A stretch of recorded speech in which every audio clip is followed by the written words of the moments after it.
couple is raising Lilibet and Archie, their firstborn, who is nearly 3 years old, in California, U.S., where they live after stepping back from their royal duties. But would the couple go on to have a third child? Here's what Prince Harry stands for. Harry talked about how many children he would like to have back in September 2019, when he interviewed the primatologist and anthropologist, Dr. Jane Goodall, for Vogue magazine. Meghan Markle co-edited that month's issue of the magazine, and baby Archie was 4 months old at the time. While discussing with Ms. Goodall, Harry brought up his environmental sensitivities, saying, "What we need to remind everybody is, these are things that are happening now. We are already living in it. We are the frog in the water and it's already been brought to the boil. Which is terrifying." Ms. Goodall agreed, happening and happened. It is terrifying. And added, especially as you've just had a baby. Harry laughed at this remark, and responded, "I know." To which Ms. Goodall responded by asking him, "Well, it does make it different, doesn't it?" And the prince went on to talk about his views about parenthood and the responsibilities towards the new generations to come. He said, "It does make it different. I think, weirdly, because of the people that I've met and the places that I've been fortunate enough to go to, I've always had a connection and a love for nature. I view it differently now, without question." And continued, "But I've always wanted to try and ensure that, even before having a child and hoping to have children." Ms. Goodall rushed to add, laughing, "Not too many." And Prince Harry replied, "2, maximum." And he continued, "But I've always thought, this place is borrowed. And, surely, being as intelligent as we all are, or as evolved as we all are supposed to be, we should be able to leave something better behind for the next generation." Ms. Goodall claimed that the future is stolen from the new generations. She said, "But, in fact, we've stolen their future.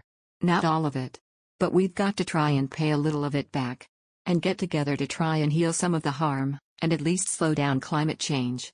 And Harry replied, "What I love about your work is that you focus on the younger generation. When you start to peel away all the layers, all the taught behavior, the learned behavior, the experienced behavior, you start to peel all that away, and at the end of the day, we're all humans. Therefore, the Prince and Meghan Markle are unlikely to have a third child. That is, if the Prince has not reviewed his willing over the past 2.5 years. In other news, after Harry and Meghan's engagement in 2017, the couple gave an interview to the BBC's Michelle Hussein and recalled Meghan's first meeting with Kate. Harry said, "It was exciting. I'd been seeing her for a period of time when I literally didn't tell anybody at all. And then William was longing to meet her, and so was Catherine, so being our neighbors, we managed to get that in quite a few times now, and Catherine has been absolutely..." And Meghan, with a one-word answer, chipped in, "Wonderful." She also praised Prince Harry's family for being so welcoming and meeting his grandmother, the Queen.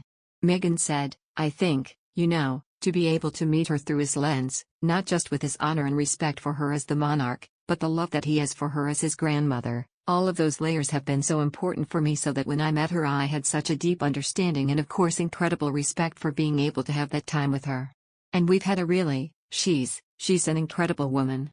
However, since that engagement interview, a lot has changed for Harry and Meghan. Exactly a year ago today, Harry and Meghan's bombshell interview with Oprah Winfrey was broadcast, where Meghan was asked about Kate. Before the interview, numerous reports said that Meghan had made Kate cry during a bridesmaid dress fitting in the lead-up to her wedding to Harry. But in the tell-all chat with Oprah, Meghan claimed it was actually the other way around. However, she said she has now forgiven Kate, saying that she's a good person, and added that Kate gave her flowers to apologize for the incident. Meghan said that the incident was a turning point in terms of her time in the royal family.